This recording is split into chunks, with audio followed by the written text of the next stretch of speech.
Good evening, everyone. I want to confirm if I can be heard.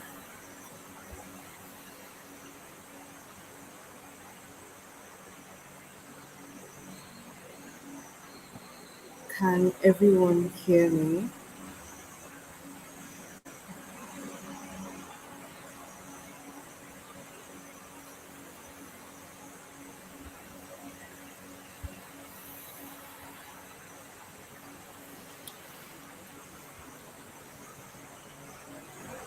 Please, can someone confirm if I can be heard?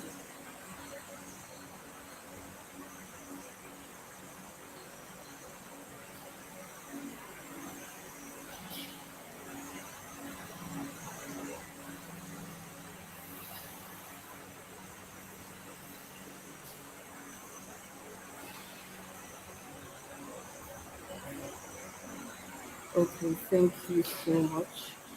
Once again, good evening, everyone. You are all welcome to the Limitless.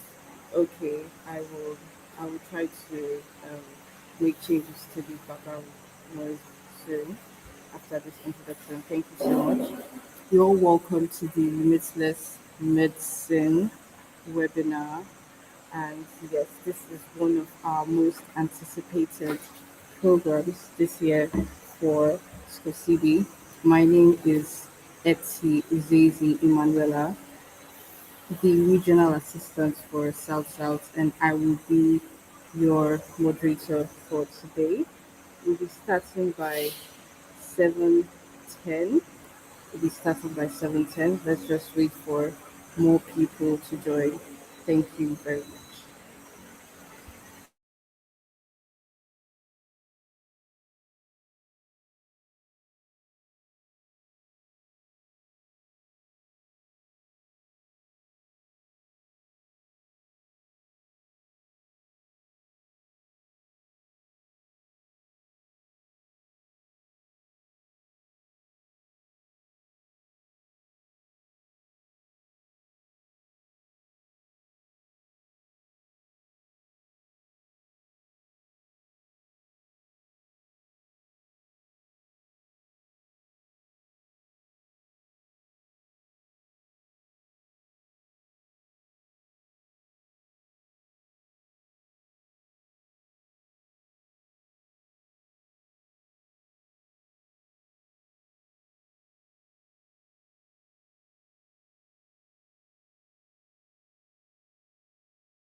Okay, good evening, everyone. I want to confirm if I can be heard clearly.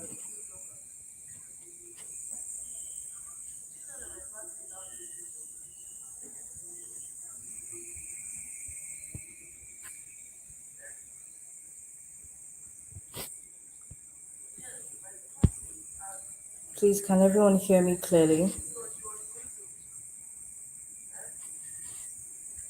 Thank you so much.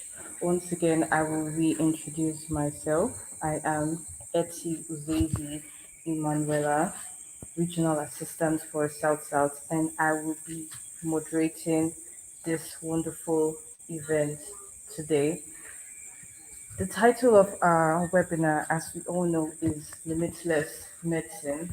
Limitless Medicine, excellence and innovation within a new era. Limitless medicine talks about breaking the usual notions that people have when it comes to practicing medicine. If you randomly tell someone that you're a doctor, the figure that comes to their head is working in the hospital, talking to patients, and all that. But there is more to medicine. There are greater pathways in medicine beyond the usual clinical medicine, as we all know. And that is one aspect that we are going to be debunking today. So I want to, should I say, advise? Yeah, but I want to admonish each and every one of us present here to pay close attention and give our utmost attention. We'll be starting right away. We'll be starting right away. So today we'll be having two speakers, one speaker on academic medicine pathway and the other on the Emory pathway for the United Arab Emirates. The academic medicine pathway will come up first, and then we'll have the Emory pathway second. Yes, so before we before we begin with the academic medicine pathway, we'll be having a brief speech from our national director. Yes, but before that, I want each and every one of us present here to introduce themselves in the comments section. I want to see the MSAs that are currently represented here. So um, please let's introduce ourselves. I'll be starting once again. I am Eti Zizi Emanuela. I am from Delta State University Medical Students Association in the South South region. So let us introduce ourselves with our names and MSAs.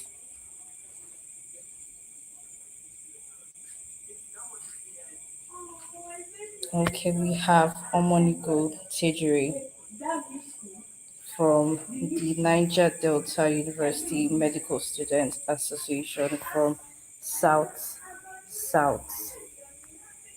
You are welcome. You are welcome. We have Atun Favor, also from the Niger Delta University Medical Students Association.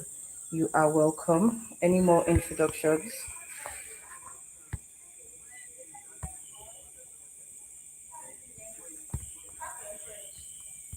We have SCL Gene Christopher from University of Benin Medical Students Association. UPEMSA, you are welcome. I see we have most of our attendees right now are from the South South region, the Shine region, the Propelling region. I welcome you all. And we have Onoha King from University of Abuja Medical Students Association. You are welcome. Okay, we will be starting with our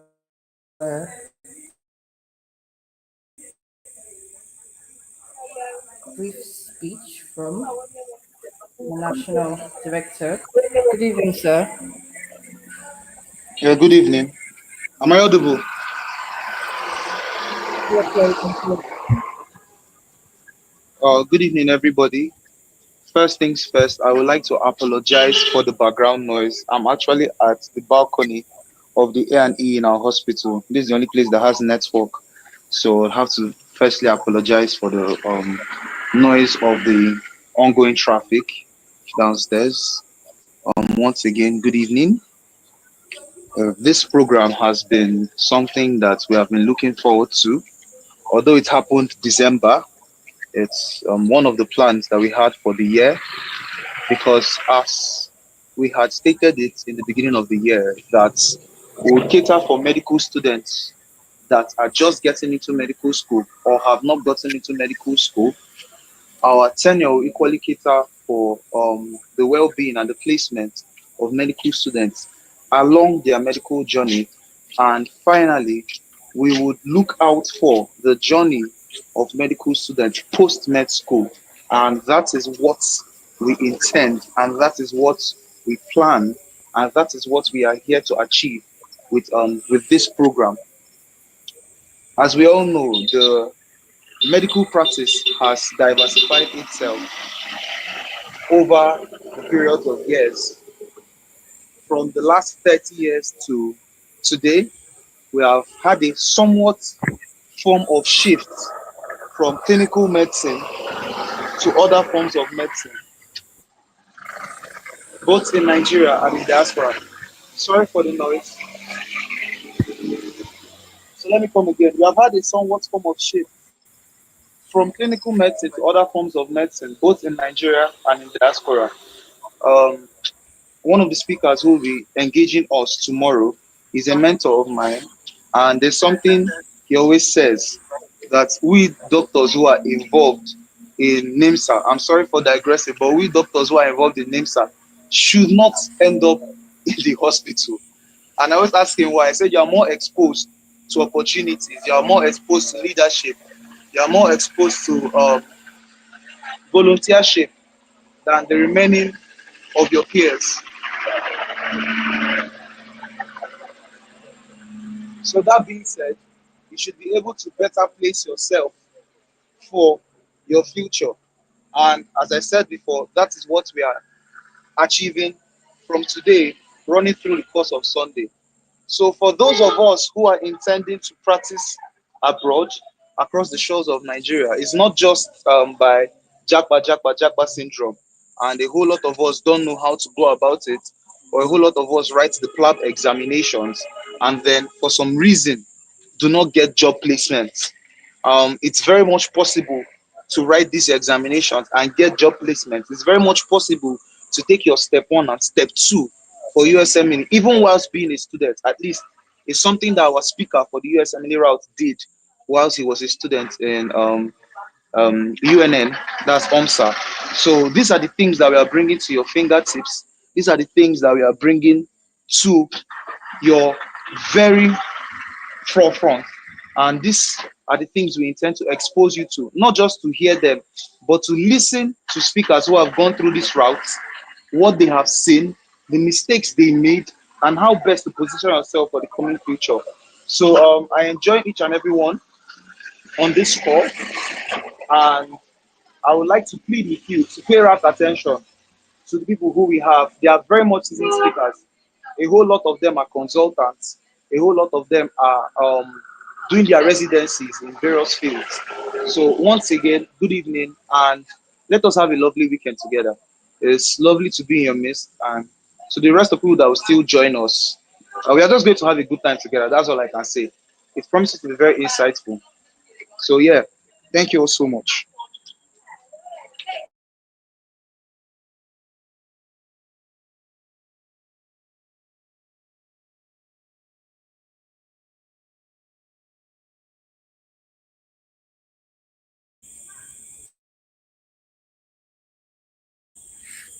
All right, let's give a round of applause to our national director for 2025, Akada Favor. We'll be starting right away with our first speaker for tonight, which is the speaker on academic medicine, Professor O.J. Uchendu. Before I will bring him up stage,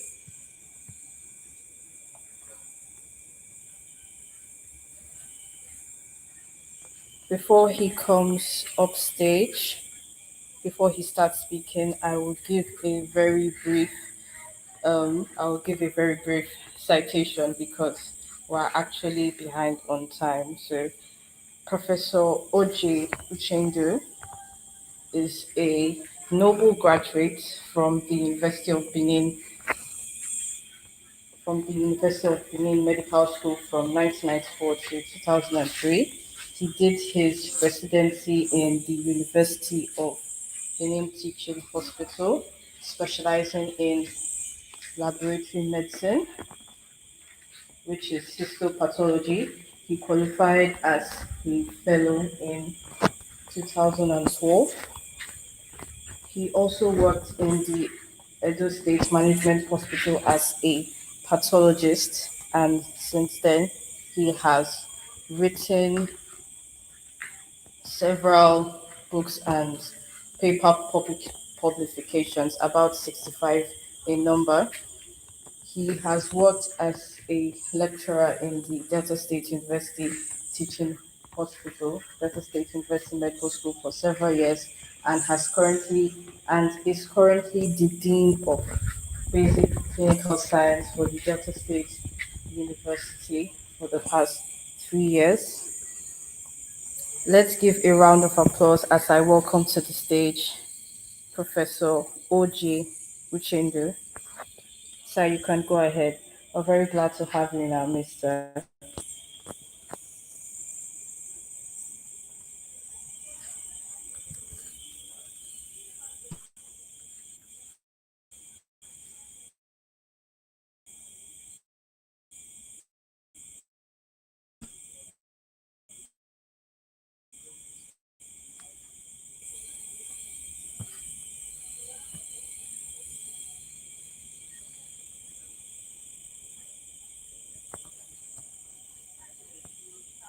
Okay, I think he's having issues connecting. Hello, sir.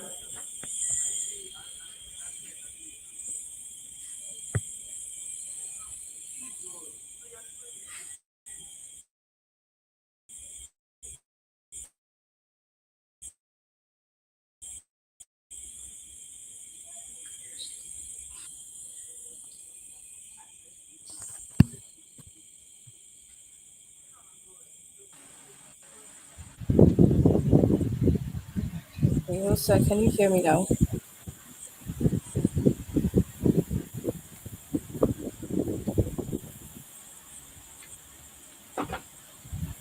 Can you hear me now? Yes, I can. Yes, we can.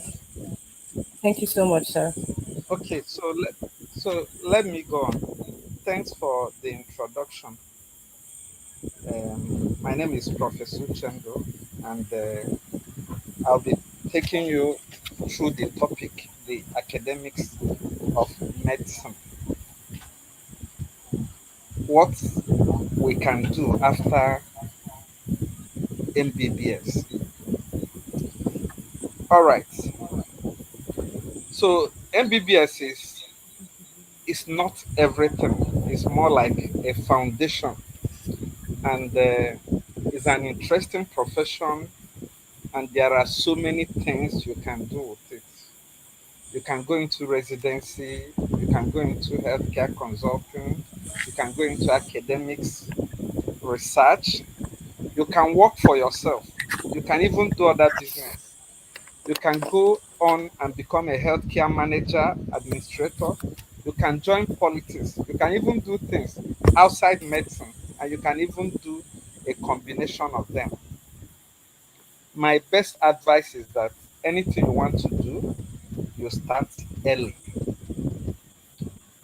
So, post MBBS is basically a pathway that you can divide into two major pathways. You can go into clinical career, or you can go into academic career. My topic today is on academic pathway. The academic pathway will involve a blend of teaching, that's lecturing, research, and clinical service. Most of us that are working in the university will normally work as lecturer in the university and honorary consultants in the hospital. So usually a combination of the two. And you are required to publish a lot of paper to be promoted in the university. By that, you have to be involved in a lot of active research. So go on. For the academic pathway after MBBS, so basically in Nigeria, most people desire to be lecturers so that they will probably get to the peak of their career where they can become professor. So we'll divide these pathways into five major lines. Some will go into clinical academics, some will go into basic medical. Clinical academics is both basic clinical, so we'll take it from paths, pharm, medicine, surgery, pediatrics, O&G, psychiatrics. Some can go into basic medical science. These are the anatomy, physiology, biochemistry group. Some can go through public health and community medicine. Some can focus just research, and some can go into health profession education.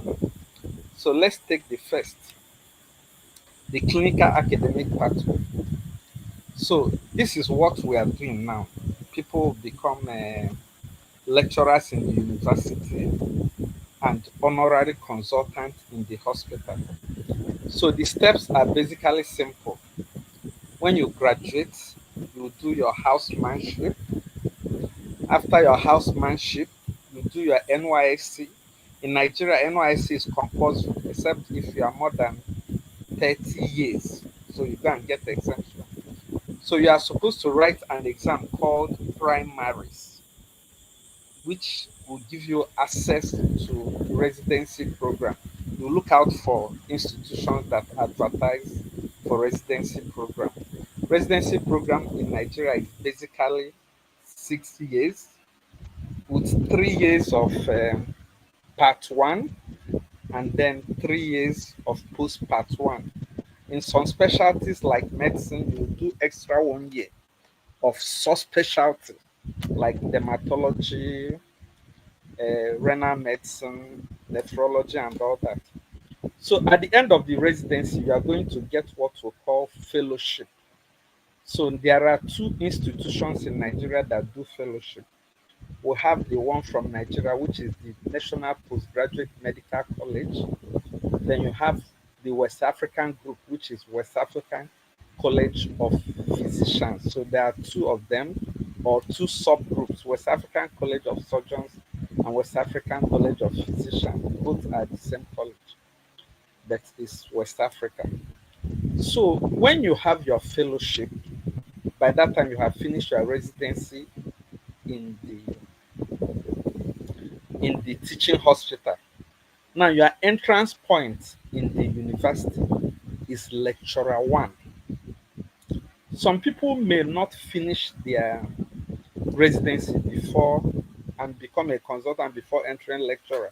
At that point, they will enter as lecturer two, and you will need 3 years minimum to be promoted subsequently to lecturer one, senior lecturer, associate professor, and professor.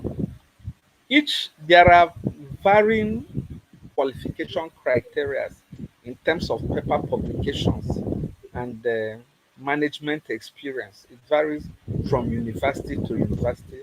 Some are tougher, some are less difficult. But the bottom line is that each institution, under the control of the university senate, decides what criteria they are going to adopt and abide by it.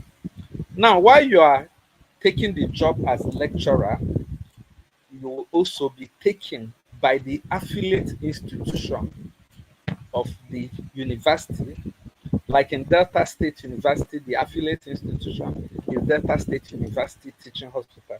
you'll be taken as a consultant, and they will call you honorary consultant, because by law you are not supposed to take two full-time jobs in Nigeria.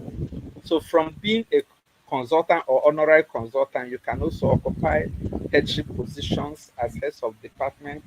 You can be CMAC, DCMAC, or even CMD as the opportunity calls. And this pathway is for those that enjoy teaching and clinical work and mentorship, because they are going to be training resident doctors as well, and they'll be writing papers and they'll be doing research. So we'll look at the second pathway, which is the basic medical academic pathway. So these are the basic sciences like So sorry. anatomy, yes. So sorry to cut you, sir, but your slide is not moving on our end. It's still stuck on the first page. Okay, I don't. Please come and help me. I don't know what I'm supposed to click here.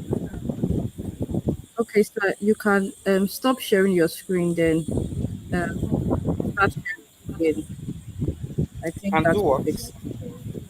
You can stop sharing your screen, then reshare it again, like start it over. I think that will fix it. Okay, I should stop sharing. Yes, then restart it. Okay.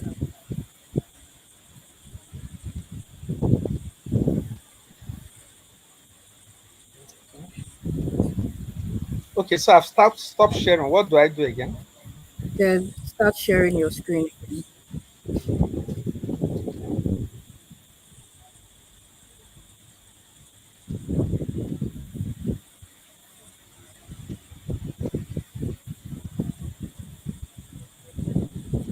Is it okay now? Is it okay now? Yes, sir. Is Yes, it sir. okay? Okay. Okay, Yes, so sir. the Thank next line is the basic medical. So that's your anatomy, physiology, biochemistry. And also, people in pathology pharmacology can also pass through this pathway. Now, if you pass through the pathway of residency in pharmacology, you will start off as a clinical pharmacologist, or clinical therapeutics. Then, for those in pathology, they can also have MSc and PhD in chem parts, hematology, microbiology, and pathology. Recently, these masters and PhD programs have been approved. So with your MBBS, you can start off a master's program in the chosen areas. And if your score is high, you can go on with your PhD program. If your score is not high, you may need to do MPhil before you do PhD. In some institutions, they can also be doing residency program in the teaching hospital and also be doing masters and PhD program alongside. That is what is the online now, until now. Then after that, you go ahead and apply for lecturer job. Some people are fortunate; they're already employed in the university with MBBS before they even start their masters and PhD program. Now, most of these people are not employed as hospital consultants, so they have less clinical work to do, they have more free time, and they also have more time to invest in their clinical research. Some of them win a lot of grants. All right, so the next one is public health or community health group. So basically, most of these people they have masters in public health.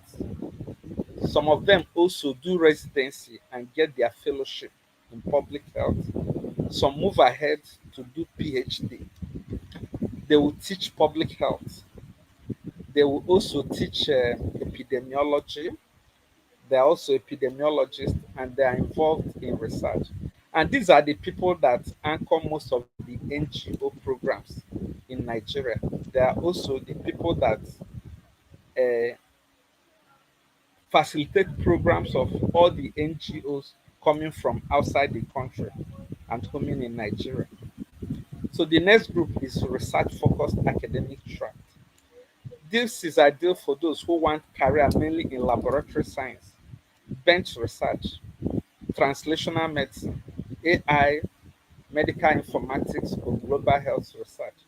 So basically, after MBBS, you go and do research, do master's degree in research, and you follow with PhDs in research. You go and do your postdoctorate fellowship outside the country. These people have strong research knowledge, and their publications are usually strong, and they also have capacity to attract grants.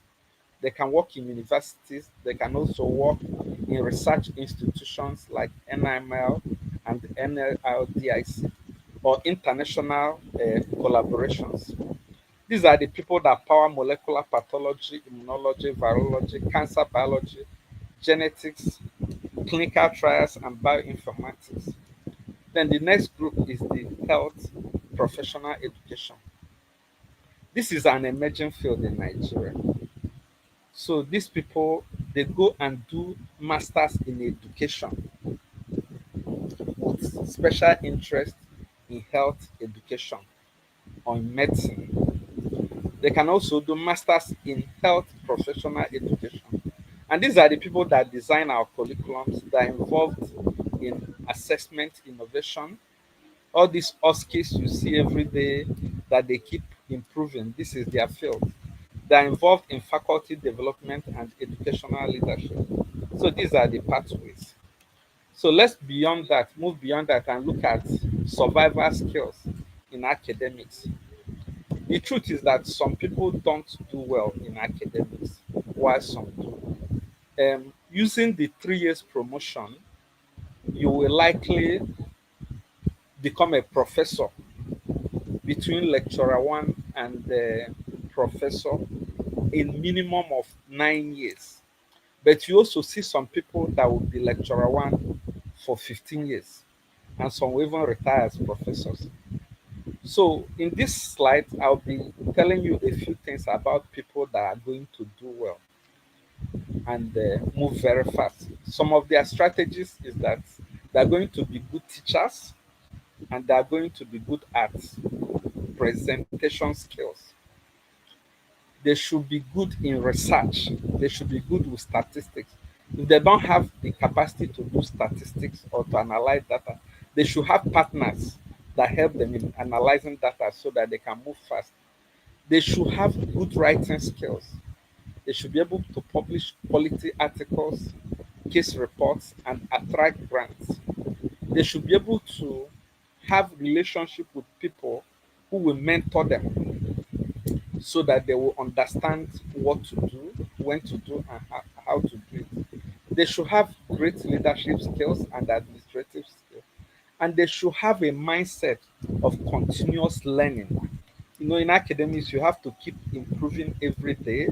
You have to learn what is on ground. Now we are moving to level of AI, and anybody that wants to move fast in medicine should also know in academics should also know how best to use AI as a research tool. Okay, so we'll look at the advantages of being in academics. Why some people are going to choose academics, some will choose other options like being an entrepreneur, that's working for yourself, going into pure clinical practice, even delving outside the medicine. Now, the important thing is that if we don't train people, they will not be doctors. So, being a lecturer helps you to shape the future of medicine, to help you to train young people to be better. In fact, if we as lecturers fail, the next generation doctors are doomed. That is it. So we encourage people who are in academics to see it as a call to do this work with all their hearts, as if they are serving God. That's the only way we can make sure that the future doctors are doing well. And being an intellectual is exciting. You get this kind of excitement anytime you teach, and it makes you fulfilled. You can also attract grants. you know, and you have opportunity to collaborate with people in different parts of the world. You have flexible time to work. It's not every time we are going to teach. Sometimes you are scheduled to be once in a week, once in 2 weeks, or even sometimes when students are on holiday, you almost like you are free. So you have some free time to do other things. And where people respect people, being a lecturer is a prestigious profession, and better still when you get to the highest rank, when you become a professor. Once they announce Professor this, there is a kind of feeling that you get. So the society respects you, and then you're able to balance your clinical life and the academic life. A little clinics there, a little academics there. And then recently, the government has approved that retirement age for professors is 70 years. So while some people in traditional hospitals will retire at 60 years, you can work um, for 70 years, And then, more importantly, the fact that for professors, it has been approved that you will retire with your full salary. So that stabilizes your income, you know, for a long time until death do you part.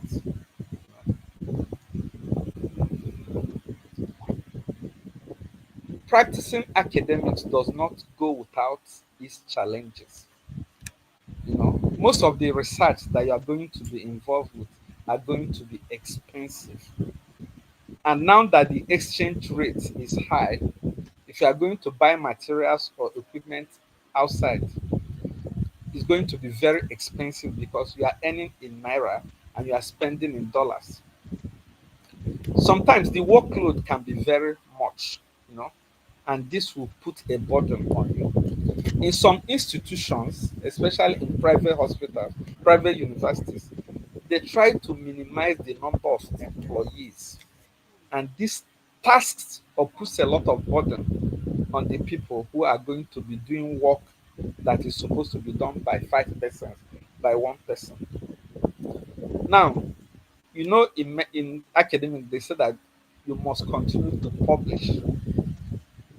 It's a lot of challenge. So it means that even when you become a professor, you continue to publish, you'll be appraised.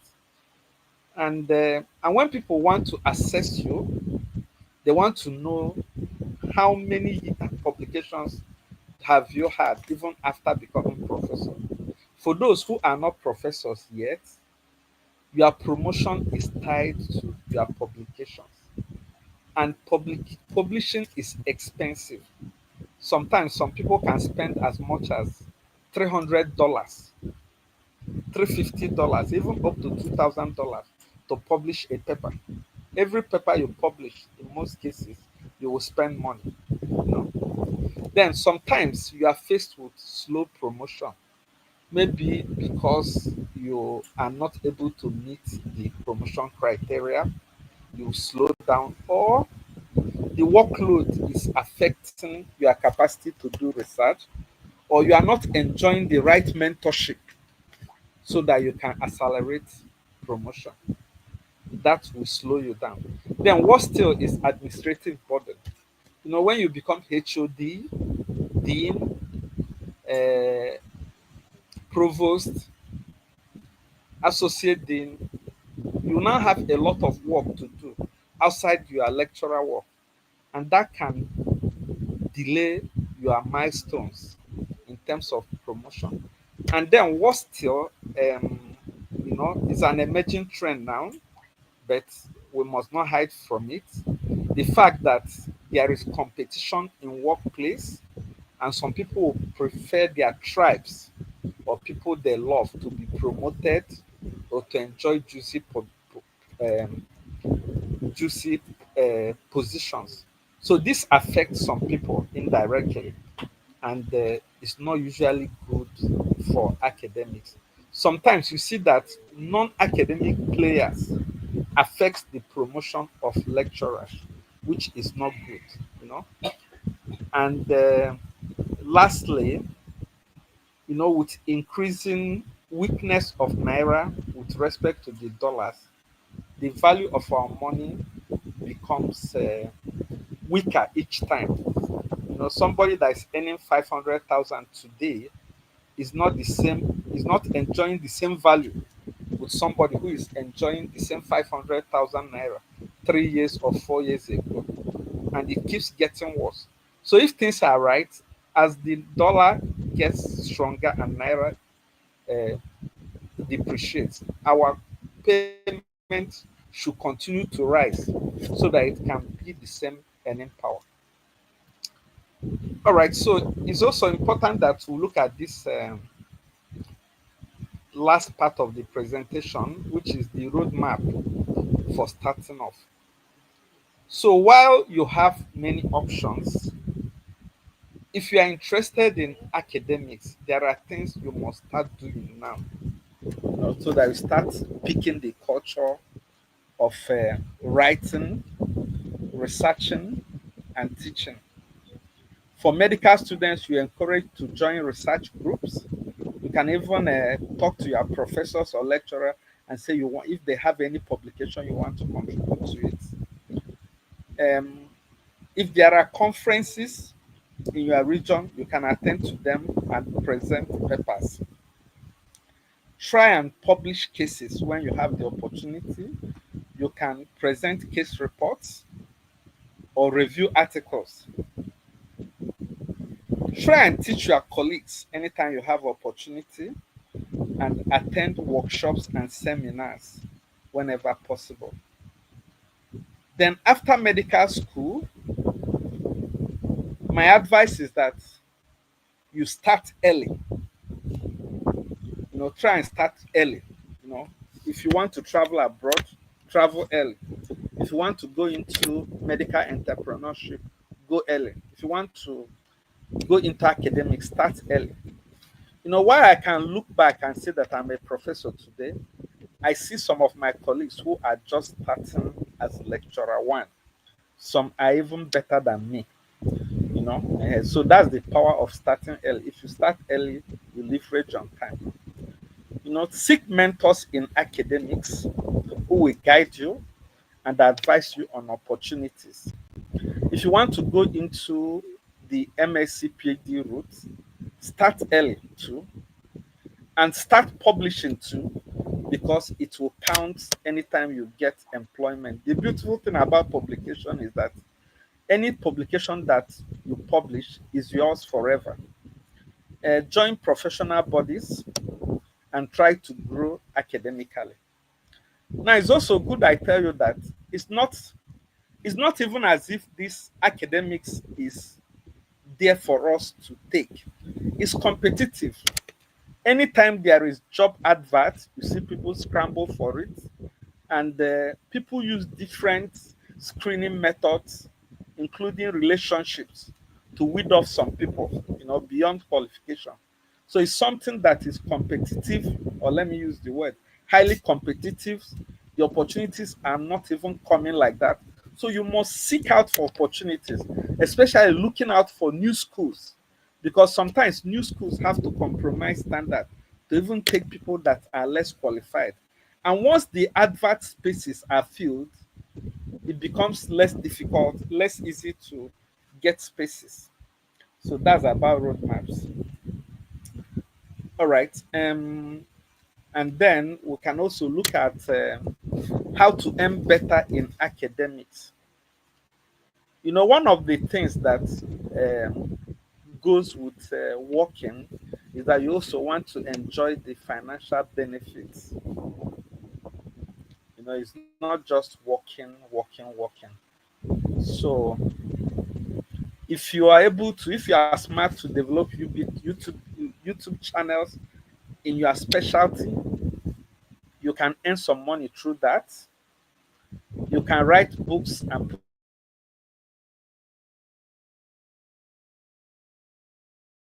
books and sell. If you distinguish yourself, you can also do consultancy services and you'll be paid for it. Some lecturers are not only working in the hospital, There are also consultants in public places, and some even own their own hospitals. You may also occupy management positions in university and you earn some additional stipends. If you own journals, you will make money through it because people are going to be paying for each publication that passes through your journal. And you can also win grants, and a lot of money will pass through your hands.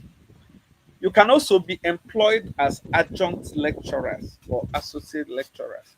In fact, in Nigeria, you have opportunity to work in two extra places as adjunct. Adjunct lecturer means that you can work in other universities outside the university or primary assignment. You can also be associate lecturers. Associate lecturers is you are in a university but in a different faculty. So if you are made to teach in those in another faculty, university will pay you for that. In Delta State, university pays between 150 to 220,000 for for associate lecturers. But in all these things, it will be easier for you if you're a professor fast, so that you can leverage on time and enjoy more opportunities. Yes, for the final slide and summary. In the last 15, 14 slides, we've talked about the academic journey after MBBS. You know, Academic medicine can take you to several directions: clinicals, basic clinicals, research, and public health. And each of these pathways are going to integrate lecturing, training, clinical practice, clinical research, and leadership roles. It's important you find where your passion lies. Which area do you like? Do you like clinical medicine? Do you like anatomy? Do you like physiology? Do you like chem parts? You have to decide this early and start early. And while you are doing it, you build your CV early, look for opportunities, get a good mentor that will guide you, because there is so much you don't know that somebody knows so much and he can give you for free. Mm. And academic medicine offers lifelong fulfillment and influence. It's a wonderful career. Thank you very much. My name is Professor Uchendu Jukes. I'm a clinician, academician, author, and entrepreneur. Thank you.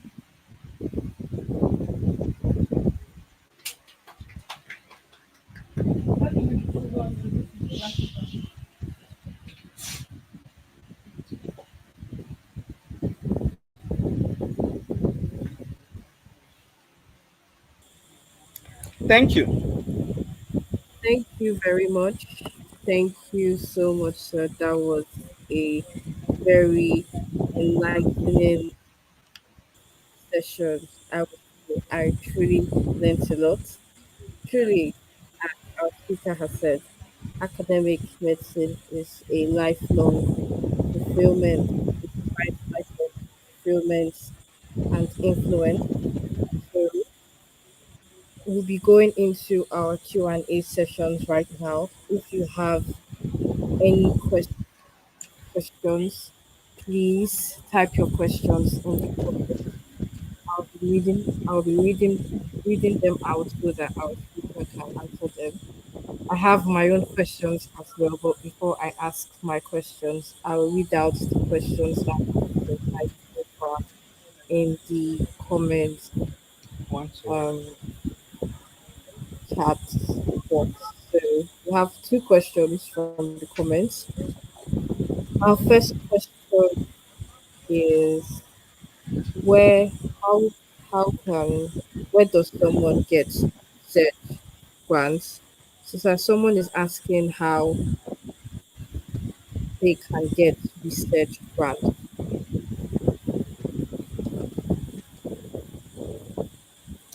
Okay, sorry, that And question is not clear to me.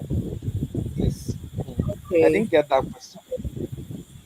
okay, Abraham Obianke, please can you rephrase your question?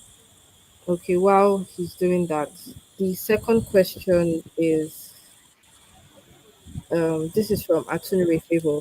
Do you have to go into residency to go into public health? Okay. Okay. Um, Let me refresh what I said before. There are different pathways.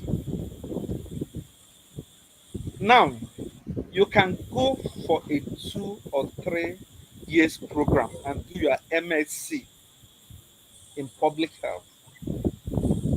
You can also proceed after that and do PhD. That qualifies you to take up job as lecturer one in the university. However, you will not be able to work in teaching hospital as a consultant. So you are losing out. Because what we normally do here is that there is a university and there is an affiliate teaching hospital, and we get combined job where you teach in the university and will have access to hospital job as consultant. So if you go through the route of MSc PhD, you can still move on, become lecturer one, senior lecturer, associate professor, and professor, but you will not be in the hospital as a consultant. So the choice is yours. Why do you want half portion? Okay, so next question. Okay, thank you very much, sir. Back to the first question that was asked.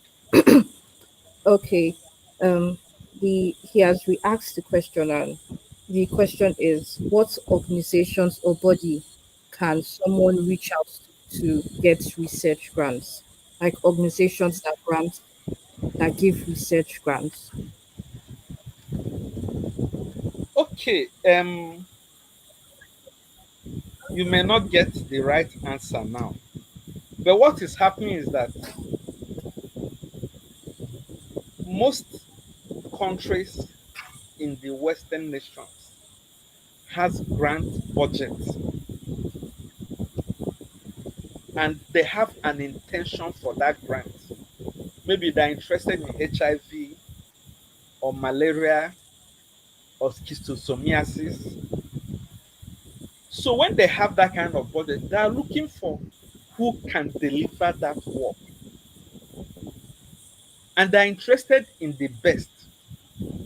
If they are looking towards Nigeria, they are looking at top researchers in microbiology, maybe helminthiasis. So the truth is that even if you look out for them, you are not likely going to get that grant unless you have a CV that is attractive. So you see that most of these grants are won by India, South Africa, maybe Kenya, countries that have strong researchers. And then in Nigeria, we have top researchers. There is something called um, Fellows of Academia or Fellows of Medicine. This is a body that puts together top researchers in Nigerian medicine. So they know those people and they are looking forward to them. So the idea is this: if you are strong and you prepare yourself, the opportunities will come to you. Like in Delsuit, we have a top researcher who is interested in chronic uh, renal disease, and she has done very well. She has won a lot of grants because they are looking at people with glomerular diseases in Nigeria, and they want to compare the pattern with what is happening in Western countries. So they will easily spend this money on these people. You that don't have a CV may not really get this grant. So the idea is not to look for the bodies. The idea is to prepare yourself so that if you apply, you'll be worthy of these grants. Because these grants are limited, they are not for everybody. I hope you understand what I'm trying to say.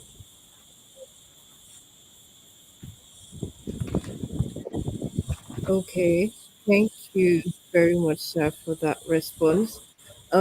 Abraham, if you have more questions regarding research, tomorrow we'll be having the research medicine module where our speaker for tomorrow will go into more exquisite details on getting into research and all the information that you need. But today we are mainly doing academic medicine. So your curiosities on research will be very much attended to tomorrow.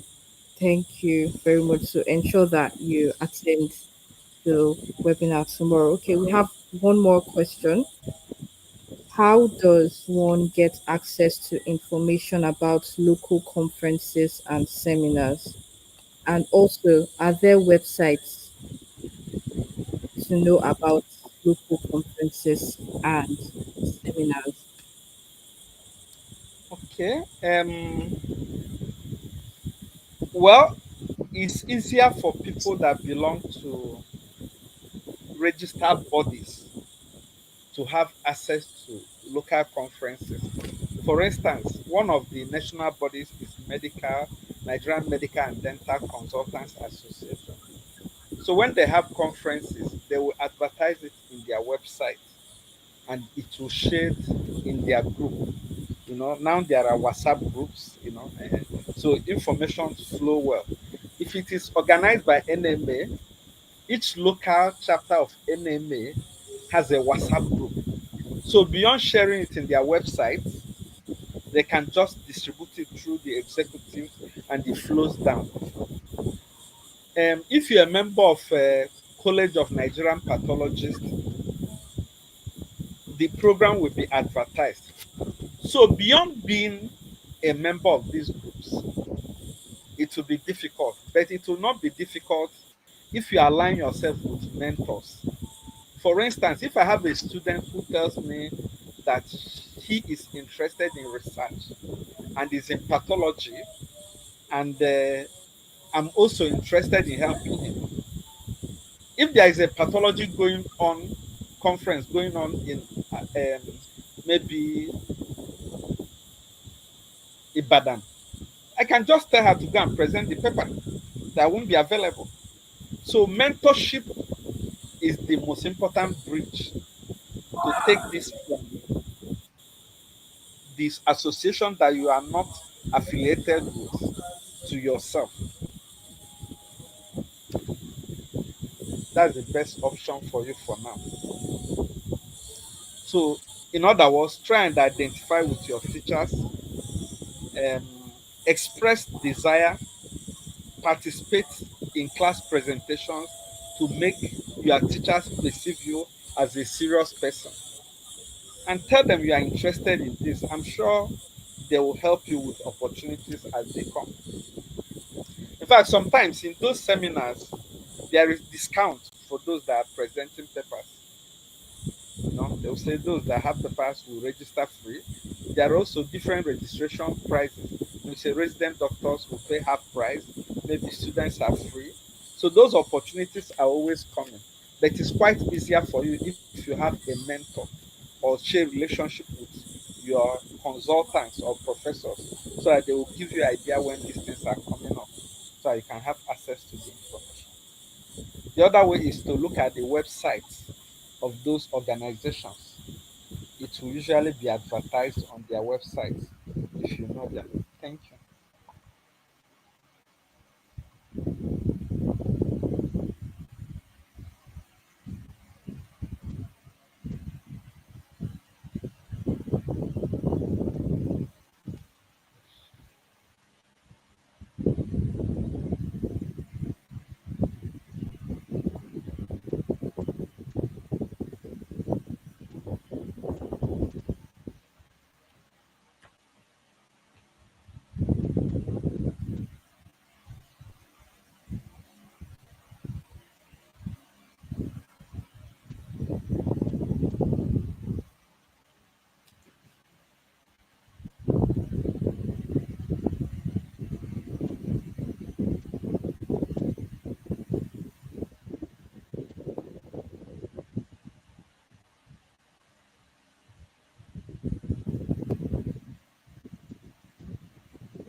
Chen, don't go.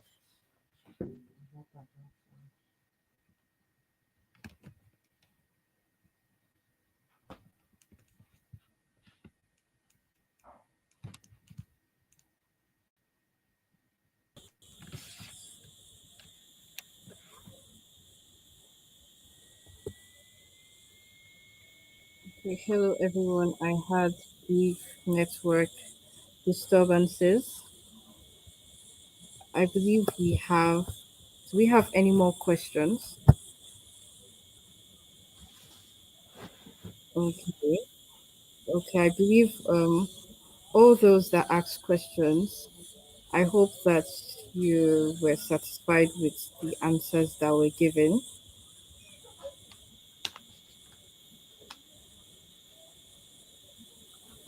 Okay,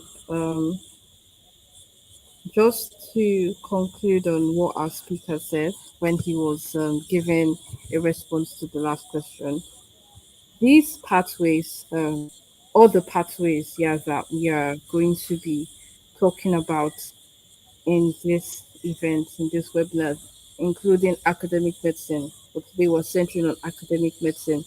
They are not journeys that you can take alone.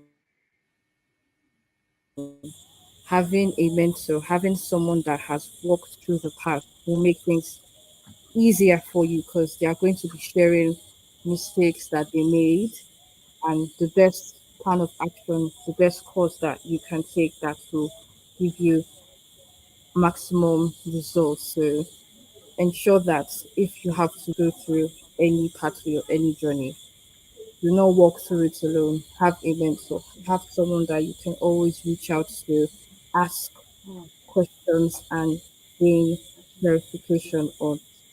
Thank you so much, Sha, for um, the response that you have given. I want to ask my questions now. I have two questions. Okay. My first question is, what's the biggest mistake that students usually make when they are trying to enter research medicine? Okay, let's not say students, young young doctors that have graduated. What are the biggest mistakes that they make trying to um, enter academic medicine? Okay. Mm, I'm not sure I will have the right answer, but I think that people's battles are different. So it's not really easy to judge. But looking back, I think that there are people that could not progress because they were too busy with their private practice. I also think that there are people who decided to take this journey in isolation. I mean, doing it alone by without trying to enjoy support of mentors or people that they can learn from. You need to free time for medicine, for academic to be able to move. You also need to work with team and be ready to learn from people that know it better. And then some people are not ready to spend. In academics, being a professor should be looked at as investment. You need to spend money to do research. You need to pay for publications. You need to move fast because eventually, if you become professor fast, you will leverage on time and you will enjoy where you are. So I think those are the three things that have held some people back. Not ready to spend money to do research, not building network or getting mentorship, and sometimes being too busy with either business or clinical practice, especially at the early part of their career. When you are run busy hospitals, the hospital work is going to drive you and influence the time that you are going to use in your research. Because what promotes you in academics is research. So if you don't invest your time and energy and money there, you may not make it. Although there are other people who have their personal problems that is slowing them down. Battles are not the same. Some have more complicated family issues. So that's the answer to that.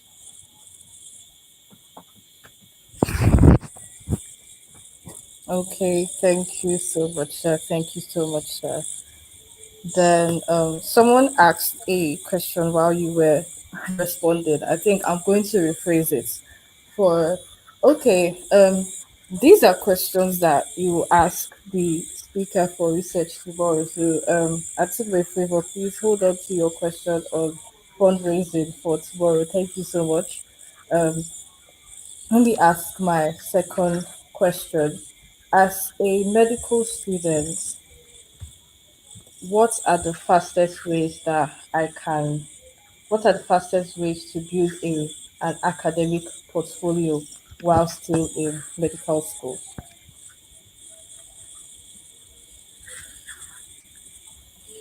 Well, the best option is to align yourself with your professors and your teachers. First of all, nobody will give you paper or put your name in publication or call you. You are the one that will show interest and try to bond with them. Most of them will not reject you.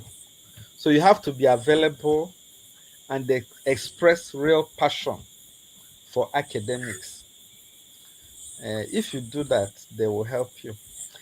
During your rotations, you must indicate to your residents or your consultants or express interest that you are interested in writing. If you do that, the person may just be holding a paper that he's trying to tidy up, and he tell you, okay, go and look at this, come back. So your participation and your persistence and the expression of interest is what will lead you through. You know, this one is different from passing exams. So you must be interested. You know, uh and when students are committed and we see them around, we may give them opportunity to be part of the list of publications. You can also do a review article and give it to your teacher and say, please, can you help me look at this? I want to publish it. I'm sure he will grant you that opportunity. Maybe reading through, making a few corrections, and directing you on the journal that will be most suitable or that will likely accept that kind of paper. With time, you'll get better. So you have to really push because that opportunity is not free. You must express interest. Thank you. Thank you. Thank you so much, sir. Thank you so much, sir. I didn't ask this question just for the, I asked it for um, everyone present here. It starts from, like I said earlier, everything will be, the entire journey will be much smoother if you have a mentor. You want to you want to get info on local conferences on websites. It will be easier if you have someone that will can link you to those um, local conferences and websites. Let's assuming that you run into an advert for them online and then you just show up at the events. It's easier to connect with the dignitaries present if you already have someone there that can easily introduce you, but you can't just walk up to an event and then you don't know anyone there.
Oh, hello everyone.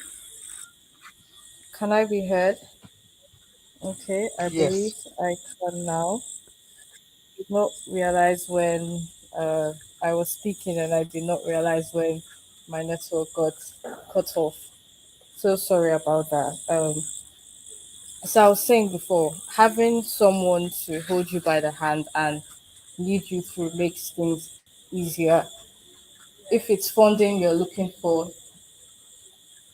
forward to attend local conferences, looking forward to uh, looking forward to attend local conferences, getting on with research grants, anything that you would potentially need in the journey of academic medicine.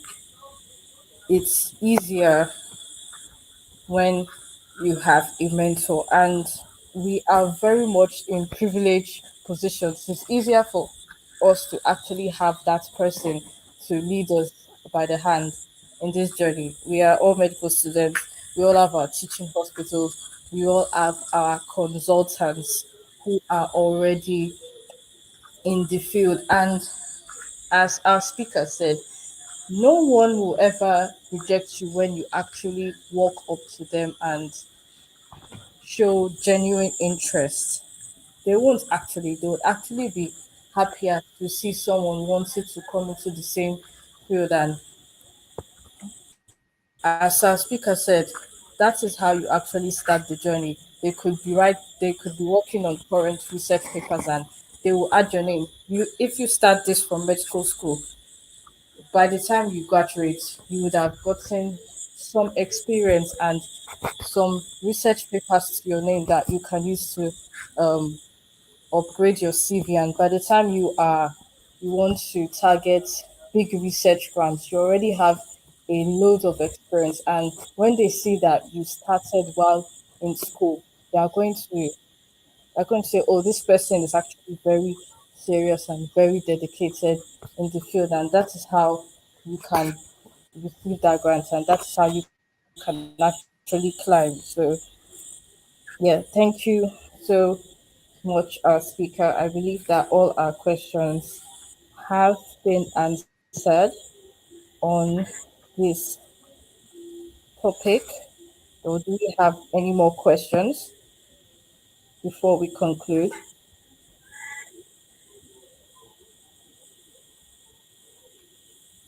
Okay, I think not.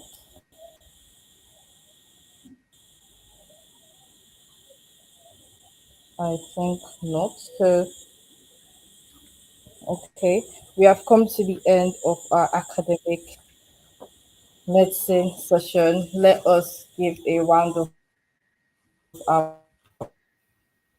applause to our speaker, Uchendu. He has done a marvelous job in speaking tonight. And yes, thank you so much, sir, for accepting our invitation to speak.